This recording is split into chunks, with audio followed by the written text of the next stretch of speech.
Welcome everybody.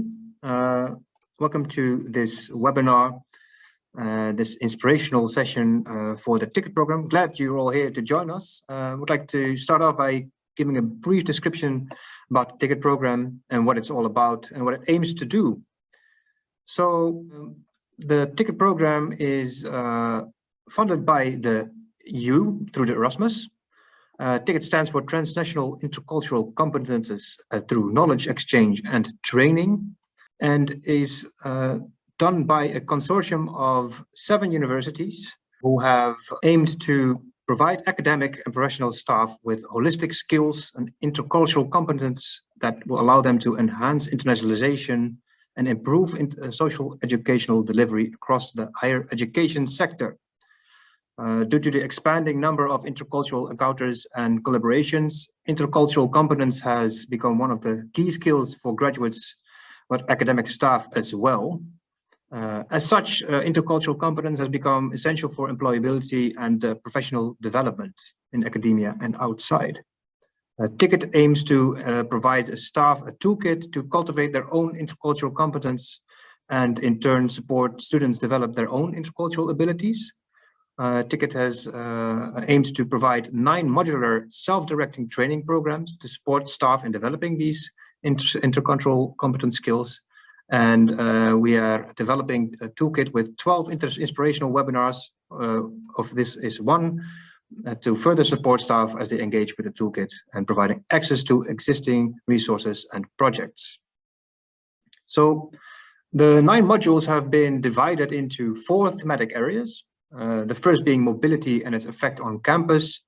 The second being student learning, health and socioeconomic needs. Third, internationalization of the curriculum. Fourth, university as an intercultural workplace. So this webinar today is mainly situated in the first and a bit in the second module. In the next slide, I will show you a bit more about which modules are there.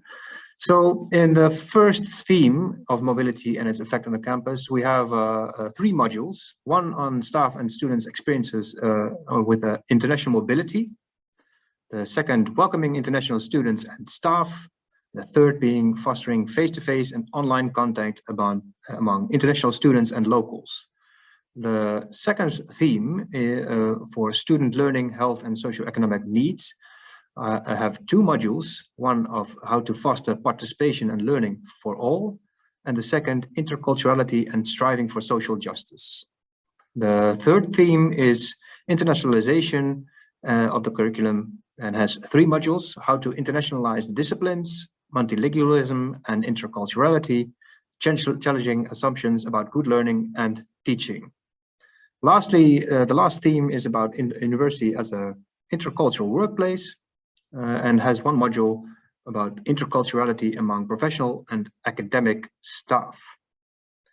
So the ticket also has a large community of practice, and we invite you to join us and join a network of individuals with common challenges and interests, explore ways of working, identify common solutions, and share good practices and ideas, and surround yourself with colleagues who are going to lift you higher. So today we have as a guest Sara Sukato from the Escape Racism project, and she will give a presentation about this project. It's about a project that encourages learners to promote the respect for human rights, combating racism and discrimination, and acting as multipliers for their peers. So I will stop sharing my screen now and we'll have Sara do her presentation. Welcome, Sara. Thank you. Hello, everybody. I'm Sara Sukato from Palermo, Italy. I work at CEIPES since 6 months, so not so much. But one of my first projects was Escape Racism. Racism is one of my first experience also as a coordinator of this project. So I'm very happy to be here. I want to also thank you for inviting CEIPES to present this project. Escape Racism is a project born in 2019, but it actually began in 2020, the 1st of January of 2020. It's a project for youth, for people from 18 to 30 years old.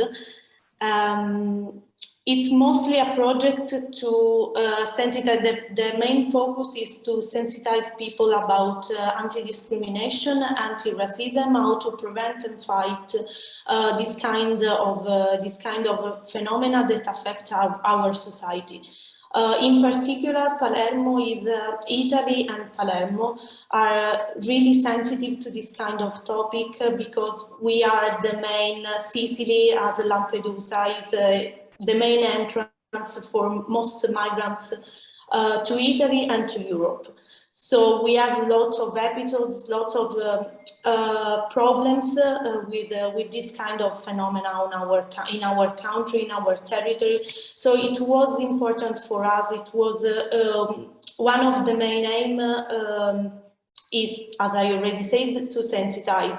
But this need for sensitizing people was born from a real need because we are affected by a lot of episodes of discrimination, racial discrimination, but also discrimination related to gender. So there are lot of different kinds of discrimination that affect minorities, mostly minorities in our country. I would like to begin with a quick icebreaker, if you like, because it's a methodology that we use a lot here in CEIPES, but also we have used it a lot in the framework of this project. So I would like you to, I don't know if Karin is sending the link, okay, in the chat, perfect. So I would like for everybody who wants, you are not compelled to answer the question. What is the best piece of advice you could ever give someone? I would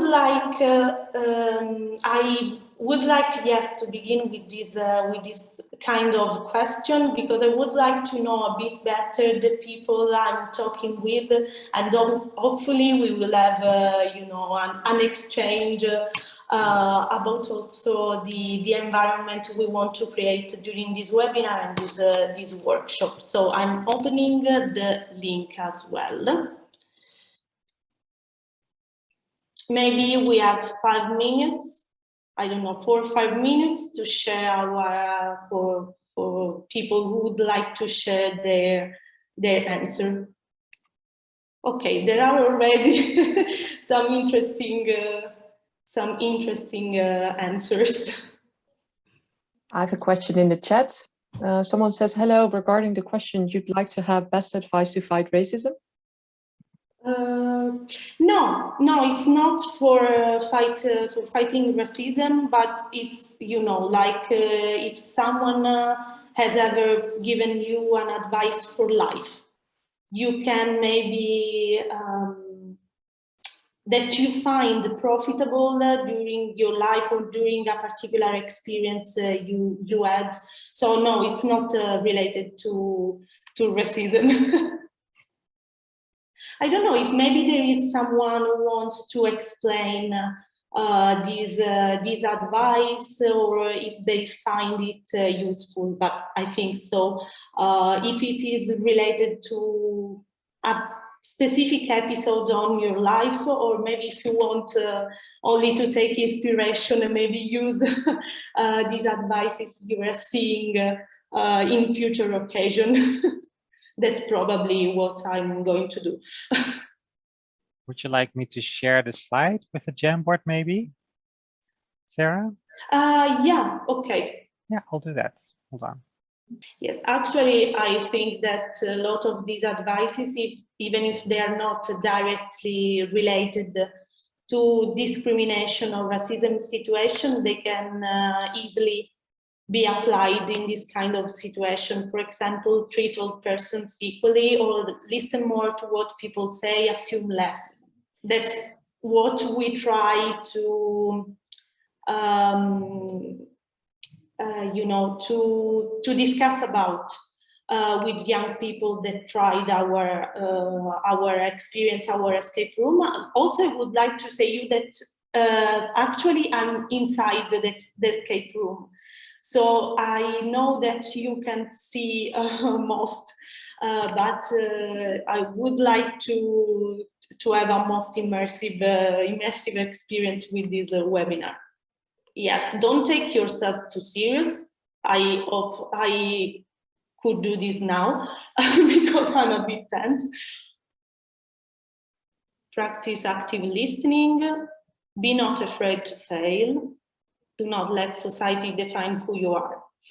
So thank you. Actually, I think we can go back. We can go back to the presentation. So the aim of the project, the aim of the project Escape Racism, which full title is Toolbox to Promote Inclusive Community. That's what the toolbox we can see. We will see it later. Is mainly composed by manual and also a toolkit to promote this kind of non-formal education, to promote and to also to share this kind of non-formal education we create in the framework of the project.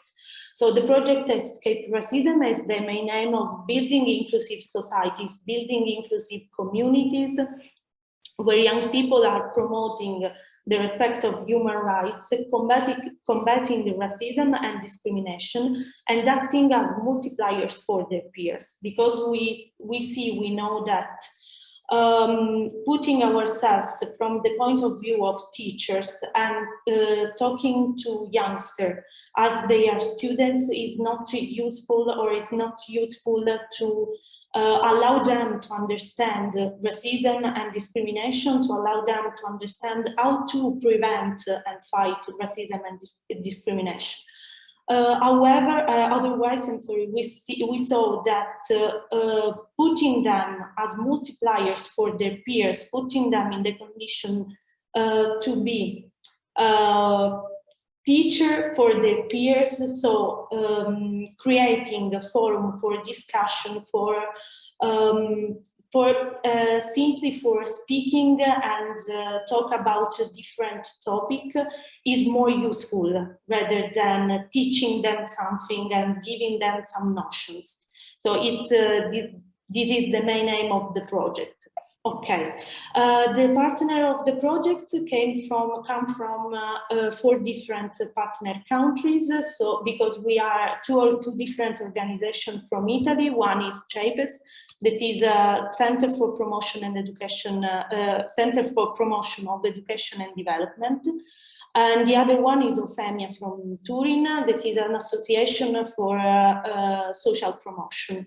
We have another association from Hungary, that is Támaszpont, for mental health and prevention of illness and issues related to mental health.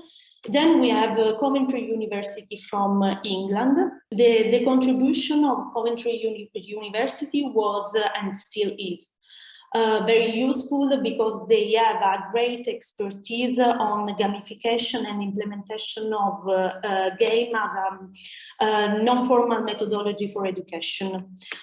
So as new educational methodology. And last but not least, we have ASPAIM from Spain, from Valladolid, if I'm not wrong, in Spain.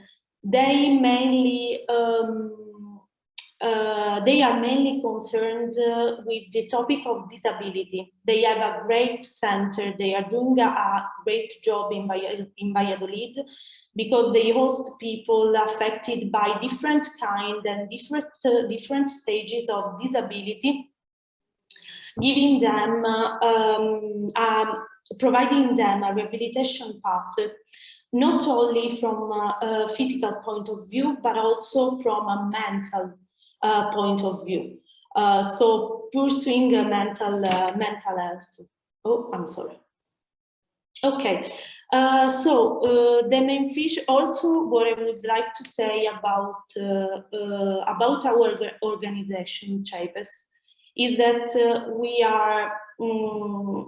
we truly support this kind of project, this project related to racism and discrimination, because we have our headquarters, our office in a difficult neighborhood in Palermo, because it's a neighborhood in the periphery, and we are also, our office is inside a building, an asset, a property confiscated by mafia. So it's a challenging neighborhood, affected by a lot of episodes of racism and discrimination. That's why we consider this project having an added value for us. The main technical features of the project, it's a 24-month project, but we had an extension of 6 months due to COVID, due to the slowdown caused mainly by COVID. The target group, as I already said, is youth, so people from 18 to 30, to the age of 30. In particular, students, but also youth workers. And people who work with youngsters and want to implement this kind of non-formal educational methodology with young people. The methodology developed during the the development and implementation of free intellectual output of the project is non-formal methodology and gamification. Also inside each partner organization inside his office has a specific unit which deals with gamification in different fields. Foster the development of soft skill, of some kind of soft skills during the implementation of the project. For example, teamwork, communication, creativity, problem solving. For what concerns creativity, we saw that during the implementation of different pilot tests of the escape room, that people approach, mostly youngsters, approach problems in different and creative ways. So it was very interesting to observe different groups that solve the riddles, puzzles and games in different ways.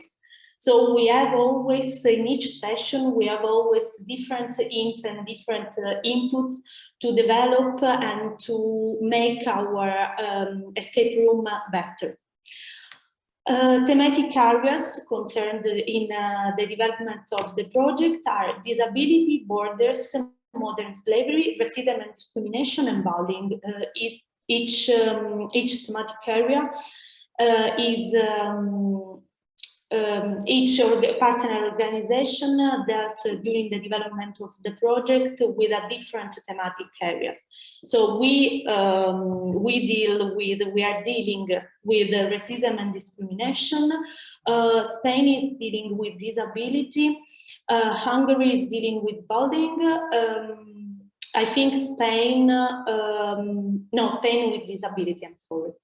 Then I think England with borders, and the other Italian partner with modern slavery. The direct target group of the project are youth workers, educators, trainers who work in different social fields. So we are still targeting mainly these groups that could be or are interested in using innovative techniques that favors transversal and soft skills, doing at the same time an effective job to prevent and fight racism and intolerance through the use, obviously, of non-formal education. While the indirect target groups are the general youth and public youth with fewer opportunities, also in our different escape room, youngsters with fewer opportunities or minorities or people with physical disabilities have been involved. So we worked for making our escape room accessible, also the contents of the whole project accessible to everybody. For example, in our case, but it's the case for each organization, we developed each escape room in English and in our national language in order to let people who speak different languages access the experience. The output of the project are three. The first one is the creation of training kit for youth educators. The IO2 is the implementation of the pilot phase, and the IO3 is the development of online tools, mostly open educational resources. The IO1 is still ongoing because we developed the manual, but we are developing a toolkit to disseminate and promote the use of the results of the project, but also the use of the escape room as a methodology for non-formal education. So the intellectual output one included the development of non-formal methodologies. So the first part was mostly about research, data, desk research. Also, we try to gather as much information as possible to develop a complete manual. Also, the intellectual output one includes techniques and approaches useful for youth workers and educators active in the field of human rights. And it is going to include the creation of an escape room kit that the target group will use during the pilot phase, but also in future educational activities. The IO2 is the implementation of a pilot phase. Actually, tomorrow we are going to have our last session of the pilot phase with a group of 20 people, I think, but they will be divided. Later, we will see how the division, how the pilot testing phase worked and is working. So the pilot phase will include the development of a methodology for testing and training, and also the development, also in the IO2, for escape room kits, the development of escape room kits, followed by the implementation and the evaluation. In the IO2, there were two phases of evaluation, one before the implementation of the pilot phase and one after. The one after involved the people who experienced the escape room in order to have their feedbacks about the experience. Also, the aim of this evaluation phase is for us to have some inputs, some different inputs and point of view to amend and improve the project products. For the IO3 is also the IO3 is ongoing because we started working on it. But we are developing a series of online tools, an online kit, mostly open educational resources to disseminate and maximize the results of the project. But also, I'm sorry, the main, the body of these open educational resources will be videos as well as the possibility to download the methodologies developed in the context of the project. Also, there will be video tutorial explaining how to create the escape room, and also which are the benefits of using such a tool of non-formal education. Also, the staff, I was not involved because I was not here, but the staff at the beginning of the project was involved in a 5 days training to maximize the qualities of the output and also to know more about the gamification theories and methodologies. Okay, here I put the link for the handbook. That is the first. It was developed in the framework of the first output of the project. I put it here in order to let you, if you want to maybe have a look, take a look, because it's quite a dense handbook. It is developed with the aim of supporting youth workers and educators in the work with different topic and target groups, such as refugees, migrants, needs, youngsters from rural areas or who experimented geographical obstacles, Roma minorities, youth with disability. One of the aim of the handbook is to share best practices in non-formal education and to reach a compared analysis on the topic of racism and discrimination.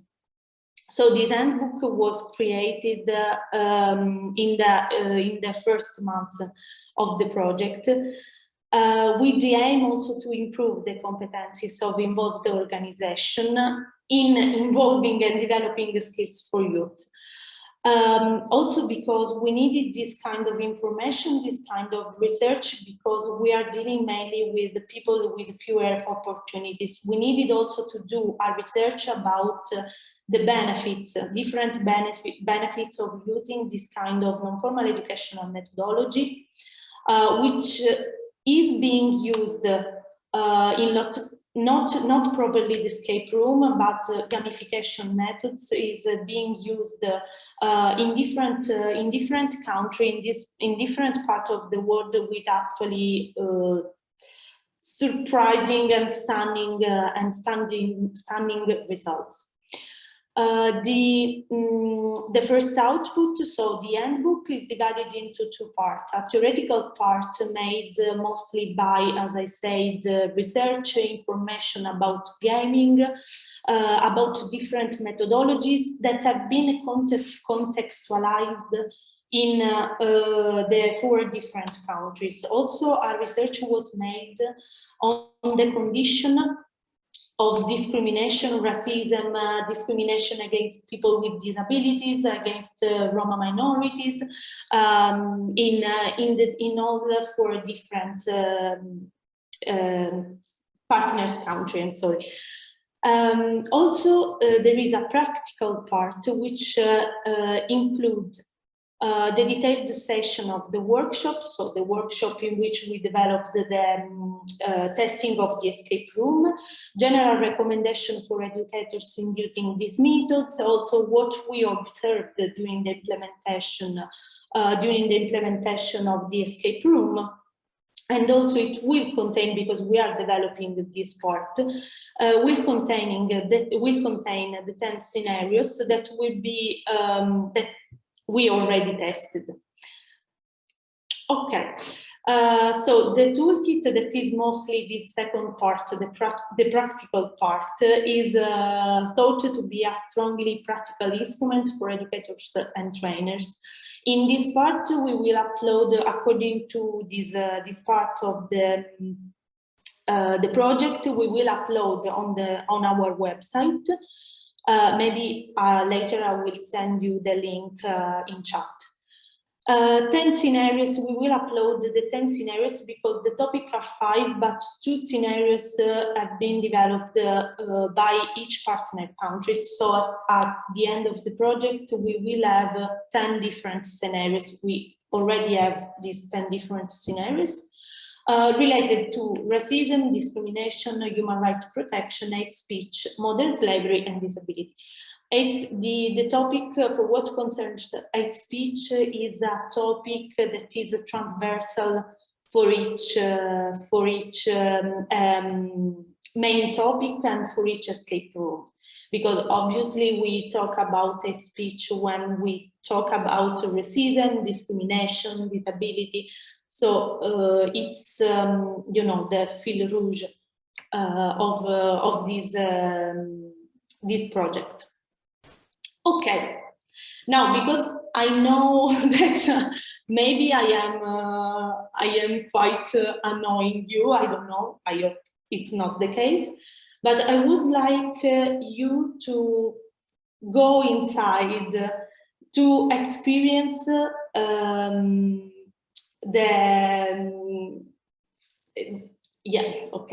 to try the experience of the escape room.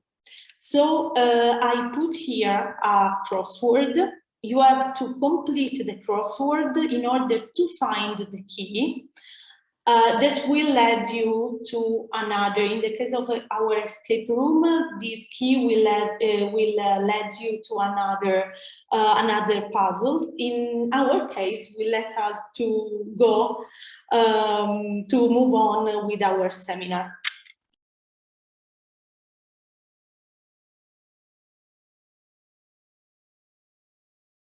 So Karin already shared the link, so you can challenge yourself with this crossword. You have here a hint for the code word, and the first one or the first ones who guess the word can write it in the chat. Wow! We already have an answer. Yes. Okay, it was so fast. I didn't expect that because you know, I let my colleagues. No, not I let. I made an experiment with my colleagues, but they have some difficulties in solving this puzzle. But it was truly fast. Indeed, it was very fast. Yeah, I was like, okay, I saw the link and then the answer. So, but the link is here. If you want to try later, it's always open. It's an open link, so if you want, you can try. Okay, here I put one of the photos from one of our testing phase. The second part, the second output was, I think, the most important for us because it allows us to see the true impact of the escape room and this methodology on people.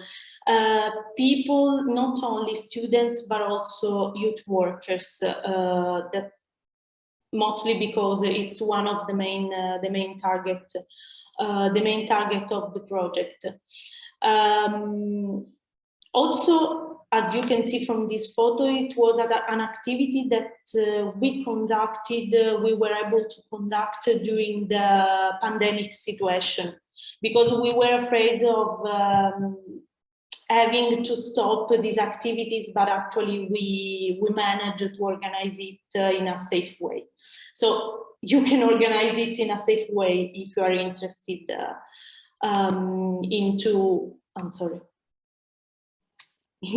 into doing this kind of activities. Okay, so the phase 2, I will try to go quickly. All four partners countries, in all four partners countries, 2 different scenarios were developed and created for youngsters and youth workers in order to be tested, involving observers and facilitators. The facilitators gave some hints, for example, when the game was going too slow, or when people have experienced some difficulties in moving on. While observers, observe how the game developed, what were the strengths and weaknesses of the group, and in which way we can improve the escape room. Each testing session lasted not more than 1 hour, followed by half an hour of debriefing and evaluation questionnaires. The phase of debriefing was very important, is very important, because from the debriefing phase, we know if the escape room, the methodology of the escape room was useful or not. We provide some questions, for example, what do you think about the escape room? What do you think about the project? But also we try to let people, we try to let them go inside the topic. So go inside the story, because there is a main story. They are the main characters of this story, and they must recognize themselves with the protagonist of the story. So they experience inside the escape room, they experience the different situation of discrimination or racism, and then they will let out their thoughts, their impressions, their ideas, their comments also, and suggestions during the debriefing phase. In our case, the phase of implementation of the IO2 went from the September 2021 to March 2022, in particular tomorrow. We developed 2 different scenarios that are Guilty, The Last Word to You, and Exodus to the Space. These are these scenarios developed in a dystopic future in which the main characters of the story are experiencing some forms of discrimination. But discrimination, for example, in the first case, the discrimination is related to having blonde hair rather than brown. So we try to compare the situation of discrimination according to skin color to hair color, and mostly always youngsters and youth workers realize how, you know, I don't want to say stupid, but that's what they actually said. So how stupid and maybe limiting could be to discriminate someone based on their skin color. I would like you to read some of the answers to the evaluation questionnaire provided by youngsters. They say it has helped me to acquire great awareness of the stereotypes and prejudice in our society, or it was interesting because I heard about different points of view on the same topic. So they had a true, they had an experience to, an opportunity to discuss, to talk about, to hear their opinion, and to act as multipliers within their peers. While major feedbacks from youth workers are about the experience. It was an interesting experience with a great potential, not only for youngsters, but also for adults. One of the dangers could be that youngsters in the development of the game focus more on solving riddles and puzzles rather than following the fil rouge of the story. The feedbacks from youth workers were of main importance for us because they allow us to amend games or the organization, the structure of the escape room, in order also to make not only more interesting and involving, but also to make it more accessible. Okay, to make it more accessible to people with different, which experience the different obstacles, from the language to disability, to maybe some difficulties linked to having experienced discrimination.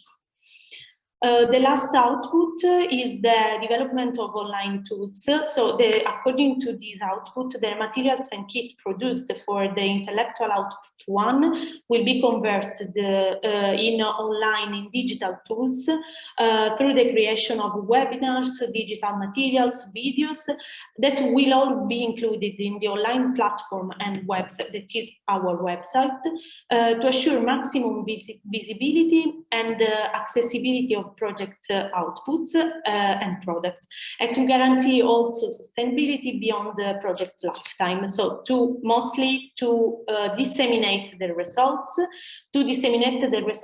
from the implementation, from the manual, but also to allow people to use this kind of non-formal methodology.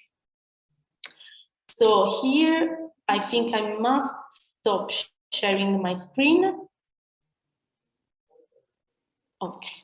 Here, I would like to show you how the open educational resources pages will be organized. This is the page about disability, so developed by Spain. It will be translated in all the language of the consortium. Here we have a video, an introductory video for what concerns the topic, the main topic, the topic description, the title, the video also will have subtitles in different languages. The subtopics covered, which are transversal for each topic, are accessibility, inclusion, discrimination, and barriers that could be physical or mental for what concerns prejudice and stereotype. Then going below, we will have the two different scenarios developed by each partner organization. Opening the link, we will have the toolkit, the development of the methodology, how to organize the escape room, how to evaluate before and after. So all the guidelines to make the most from each experience. So I would like to share the video, but I don't know if we have time. Otherwise, we can. From an etymological point of view, disability, formed by the prefix dis and the word ability, means lack of capacity. According to the World Health Organization, this concept is currently accepted to designate limitations in activity resulting from physiological impairments. To answer this question, we need to take a brief historical tour through the paradigms of disability.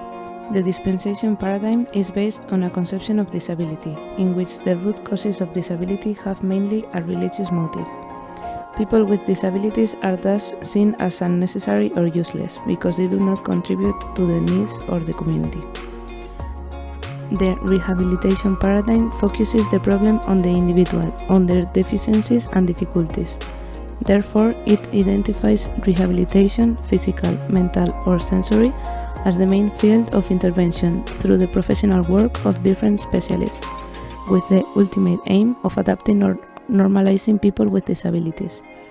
We are currently witnessing a paradigm shift that goes beyond the conception of disability as an illness or a physical anomaly different from the majority, and in which social and contextual aspects do have an implication. Now we have paradigm of personal autonomy. Here, the core of the problem is focused on the environment and not the impairment of lack of ability of individuals. Consequently, it focuses its main field of intervention on reversing the situation of dependence on others, and claims that this problem is located in the environment, including in the concept of environment the rehabilitation process itself, since it is that process where the dependence is often generated or consolidated.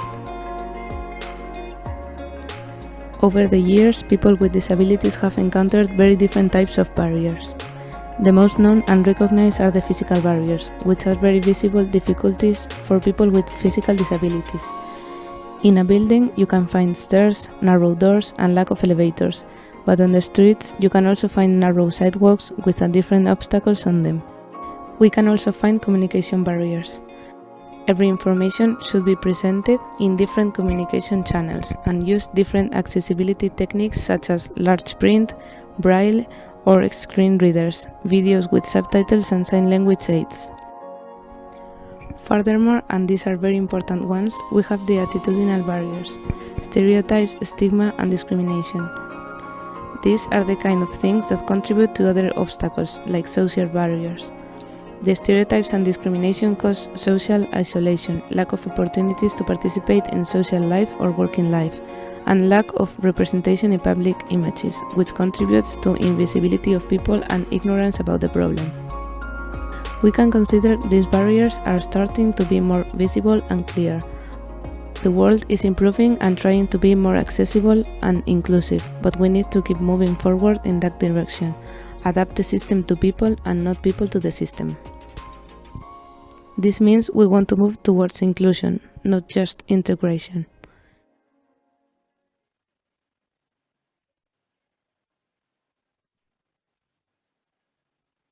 Okay, thank you. There you go. Thank you so much for your wonderful presentation, Sarah. Grazie mille. I would like to thank you so much for sharing this presentation on all the things you've done and the toolkit you've made with the other institutions and your colleagues. It looks very interesting. I'm definitely going to take a look at the website and see what comes out of it in the OER, in the Open Educational Resources. As regarding to tickets, we also are developing this toolkit as an OER, as an open educational resource. And I will keep it as short as possible so we have some time for Q&A.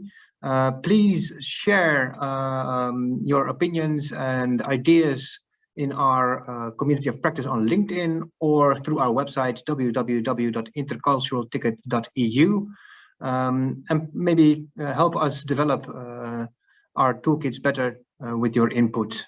I will stop sharing this. We will have a few upcoming things. So the International Staff Week will be in March and in November.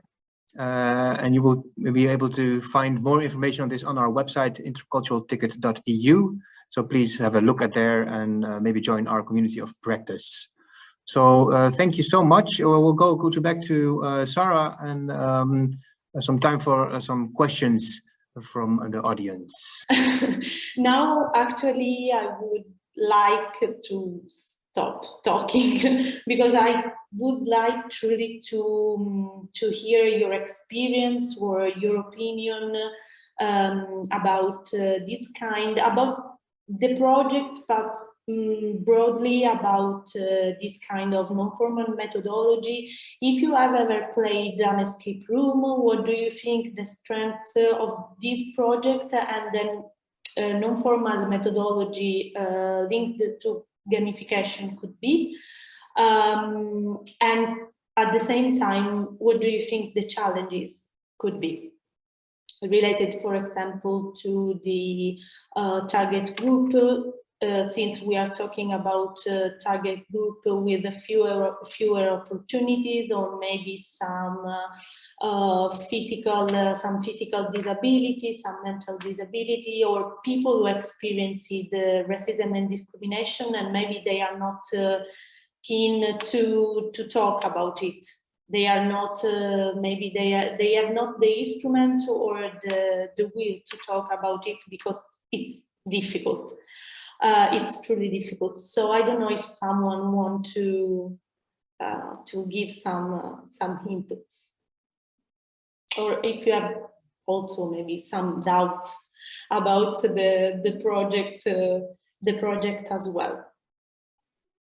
We have a question coming in from Chiba. Have you been able to gather people to join your escape rooms for testing, and what was their experience in general? Sorry, I missed the first part. I think I have a problem with the internet. Oh, my apologies. The question is, how have you been able to gather people to join your escape rooms for testing, and what was their experience in general? Okay, actually it was not difficult because we as an organization have a wide network related to other, for example, NGOs or organizations that work with migrants Also, we involved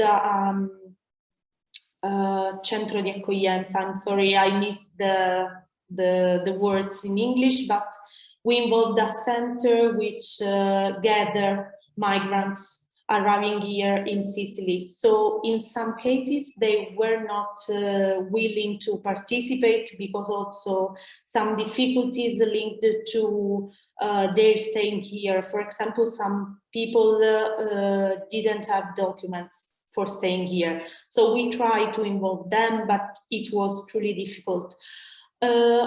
It was not challenging, considering the whole experience, it was not challenging to find participants because there are a lot of, there is a strong network of youth workers working with human rights.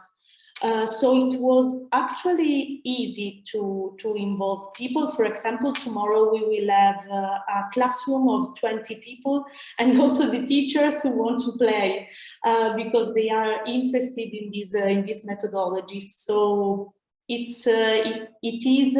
was for me an experience that allowed me to grow up and learn from students, for example, from other point of view.